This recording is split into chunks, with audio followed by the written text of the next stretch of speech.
এই মুভিটা একটা অদ্ভুত দৃশ্য দিয়ে শুরু হয়। সেখানে আমরা দেখি একজন সিকিউরিটি গার্ড যে খুবই ভয় পেয়ে দৌড়াচ্ছে। দৌড়াতে দৌড়াতে সে একটি ঘরে পৌঁছে যায় যেখানে অনেকগুলো লকার থাকে। হঠাৎ সেই লকারগুলো নিজে থেকেই খুলতে শুরু করে। লকারগুলোর ভিতরে আয়না থাকে। সেগুলো দেখে লোকটা আরও ভয় পেয়ে যায় এবং বলে, আমাকে মাফ করে দাও। ঠিক তখনই একটি আয়না ভেঙে যায় এবং তার একটি টুকরো নিচে পড়ে। আয়নায় যে সিকিউরিটি গার্ড দেখা যাচ্ছিল সে সেই টুকরোটা তুলে নেয়। এরপর দৃশ্য বদলে যায় এবং আমরা অন্য একটি গল্প দেখতে পাই। সেখানে বেন নামে এক ছেলেকে দেখি। পুলিশ তার পিছু নিয়েছে, কারণ তারা মনে করে সে একজন পুলিশ অফিসারকে হত্যা করেছে। তাই সে লুকিয়ে তার বোনের বাড়িতে থাকে। কিন্তু সে কতদিন এভাবে বেকার বসে থাকবে? একসময় সে একটি বড়, প্রায় ফাঁকা বিল্ডিংয়ে সিকিউরিটি গার্ডের কাজ পায়। তার বস তাকে বলে, তোমার কাজ হলো এই বিল্ডিংয়ের সব আয়না পরিষ্কার রাখা। আমি নোংরা আয়না একদম সহ্য করতে পারি না। বেন তখন রাজি হয়ে যায়। একদিন সে একটি বড় আয়না দেখতে পায় যেখানে হাতের ছাপ লেগে আছে। সে সেগুলো পরিষ্কার করার চেষ্টা করে। পরের রাতে ডিউটিতে এসে সে দেখে আবার সেই একই দাগ আয়নায় রয়েছে। সে ভাবে হয়তো এগুলো তার নিজের হাতের ছাপ। কিন্তু যখন সে আয়নায় হাত দেয় তখন সে আঘাত পায়, যেন কেটে গেছে। কিন্তু ভালো করে দেখলে তার হাত একদম ঠিক থাকে। তখন সে ভাবে হয়তো এটা ওষুধের পার্শ্ব প্রতিক্রিয়া। এরপর সে নিচে একটি ওয়ালেট খুঁজে পায়, যা সেই আগের সিকিউরিটি গার্ডের ছিল যে মারা গিয়েছিল। সে একটি আয়নার টুকরো তুলে নিজের সাথে নিয়ে যায় এবং বিল্ডিংয়ের ভেতরে আরও খুঁজতে থাকে। এ সময় সে একটি অদ্ভুত এবং ভয়ঙ্কর মহিলাকে দেখতে পায়। অন্যদিকে বেনের ছেলেও আয়নার মধ্যে এই অদ্ভুত ঘটনাগুলো দেখতে শুরু করে, কিন্তু তার মা তাকে বিশ্বাস করে না। একদিন বেনের বাড়িতে সিকিউরিটি অফিসারের নামে একটি পার্সেল আসে। সেই পার্সেলের ভিতরে অনেকগুলো সংবাদপত্র ছিল, যেখানে লেখা ছিল কিভাবে সেই বিল্ডিংয়ে আগুন লেগেছিল এবং সেখানে মানুষ মারা গিয়েছিল। বেন দোকানের মালিককে জিজ্ঞেস করে যে সেই সিকিউরিটি অফিসার কোথায় গেছে। তখন সে জানায় সে তো আগেই মারা গেছে। এতে বেন খুব চিন্তিত হয়ে পড়ে। তাহলে পার্সেলটা তাকে কে পাঠালো? বেনের স্ত্রী একজন ডাক্তার এবং সেই একই হাসপাতালে ওই সিকিউরিটি গার্ডের মৃতদেহ রাখা ছিল, যা ফ্রিজে সংরক্ষণ করা হয়েছিল।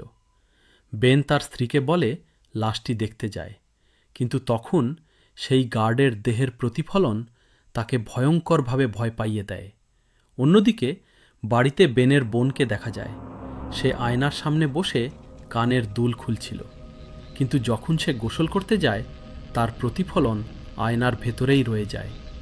সেই প্রতিফলন হঠাৎ তার মুখ অস্বাভাবিকভাবে বড় করে খুলে ফেলে এবং সেখান থেকে রক্ত বের হতে থাকে।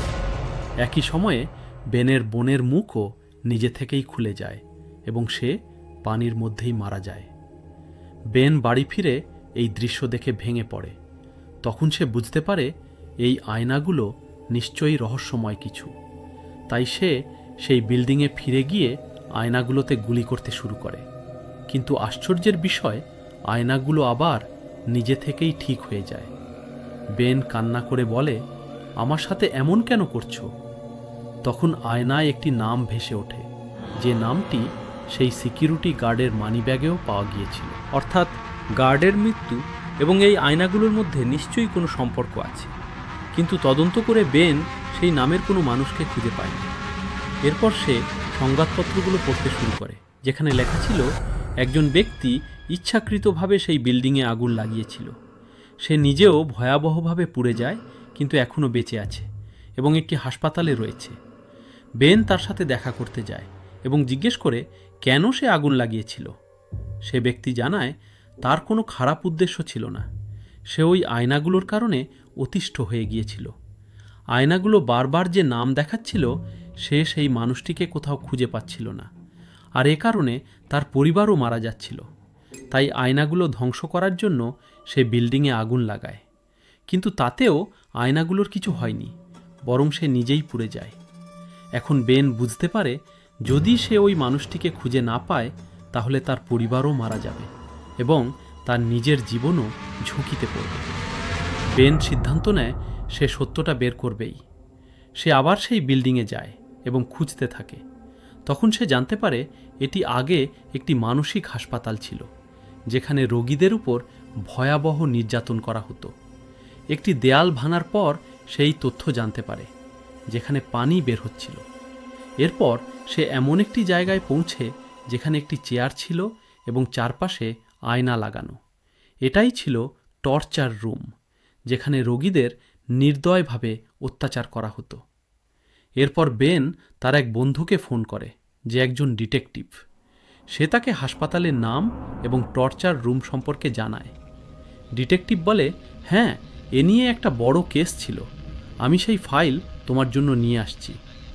তারপর তারা দুজন দেখা করে এবং বিষয়টি নিয়ে আলোচনা করতে থাকে। একজন পেশেন্ট ছিল যার নাম ছিল এনা। তাকে খুব বেশি টর্চার করা হতো। তার মানসিক সমস্যাটা ছিল সে খুব দ্রুত অনুভব করত এবং খুব সহজেই কষ্ট পেত। এই কারণেই তাকে ইচ্ছা করে বেশি নির্যাতন করা হতো। একদিন সব পেশেন্ট মিলে এনাকে আক্রমণ করে। এর ফলে এনা মারা যায়, আর অন্য পেশেন্টরাও মারা যায়। এরপর সেই হাসপাতালটি বন্ধ করে দেওয়া হয় এবং সেখানে একটি স্টোর বানানো হয়। কিন্তু সেই স্টোরও টিকতে পারেনি, সেটাও বন্ধ হয়ে যায়। আর এখন সেই বিল্ডিংটা পুরোপুরি পরিত্যক্ত, যেখানে কেউ আসে না। কিন্তু বেন যে পার্সেলটা পেয়েছিল তা থেকে সে জানতে পারে এনাকে ওই ঘটনার 2 দিন আগেই হাসপাতাল থেকে ছেড়ে দেওয়া হয়েছিল। অর্থাৎ পেশেন্টদের মৃত্যু এনাকে নিয়ে ঘটেনি। এই বিষয়টা নিয়ে বেন খুবই চিন্তিত ও অস্থির হয়ে পড়ে। সে ঠিক করে যাই হোক না কেন সত্যটা বের করবেই। অন্যদিকে বাড়িতে বেনের ছেলে আয়নার সামনে বসে নিজে নিজে কথা বলছিল। তার মা এটা দেখে অবাক হয়ে বলে, তুমি এমন করছো কেন, এখানে আসো। কিন্তু যখন ছেলে মায়ের কাছে আসে তখন মা দেখে আয়নায় এখনও তার ছেলের প্রতিচ্ছবি রয়ে গেছে। এটা দেখে সে ভয় পেয়ে যায় এবং সঙ্গে সঙ্গে বেনকে ফোন করে। বেন বলে, আমি আসছি, কোনো আয়নার সামনে যেও না। সে বাড়িতে এসে সব আয়না ও জানালা ঢেকে দেয়, এমনকি সেগুলোর ওপর রং করে দেয়। বেন কোনোভাবে এনাদের বাড়ির ঠিকানা খুঁজে বের করে।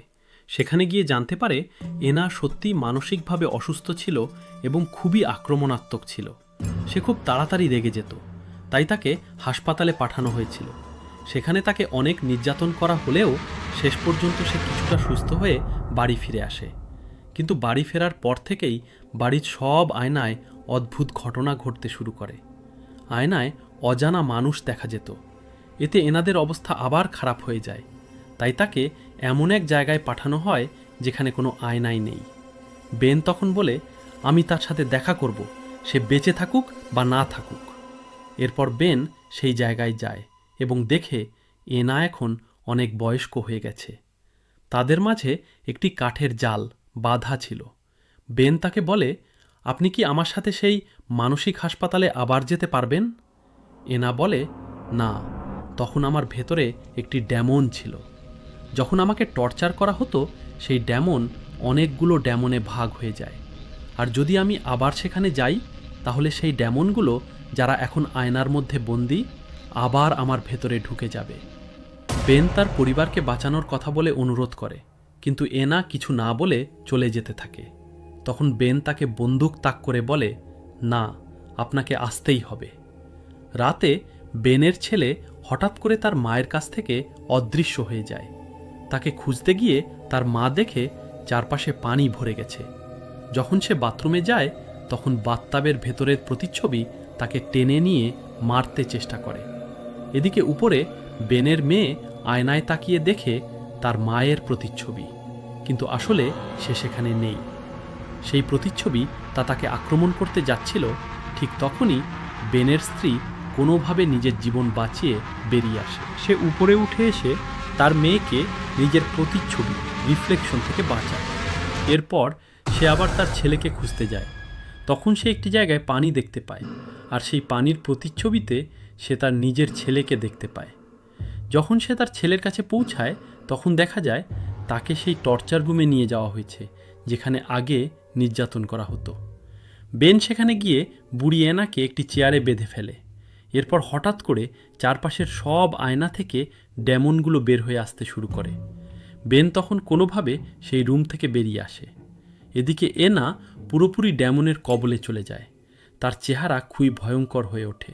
সে অস্বাভাবিকভাবে উঁচু উঁচু লাফ দিতে থাকে এবং বেনের উপর আক্রমণ করার চেষ্টা করে। বেন তাকে বারবার গুলি করতে থাকে। এর মাঝে বেনের মাথায় একটি আইডিয়া আসে। সে আগুন লাগিয়ে দেয়। আগুনে অ্যানা পুড়ে যায়, কিন্তু তার রাগ তখনও শেষ হয়নি। সে পুরো বিল্ডিং ভেঙে ফেলতে শুরু করে, যেন বেন তার নিচে চাপা পড়ে মারা যায়। কিন্তু বেনও শেষ চেষ্টা করে তাকে থামানোর। এই সময় বিল্ডিংয়ের একটা অংশ বেনের উপরেও ভেঙে পড়ে। পরে তাকে উদ্ধার করা হয়। অন্যদিকে বাড়িতে বেনের ছেলেকে তার নিজের প্রতিচ্ছবি টেনে নিয়ে যাচ্ছিল, কিন্তু তার মা সময় মতো তাকে বাঁচিয়ে ফেলে এবং নিজের সন্তানের কাছে ফিরে পায়। এইভাবেই মুভিটির শেষ হয়। Thank you for watching.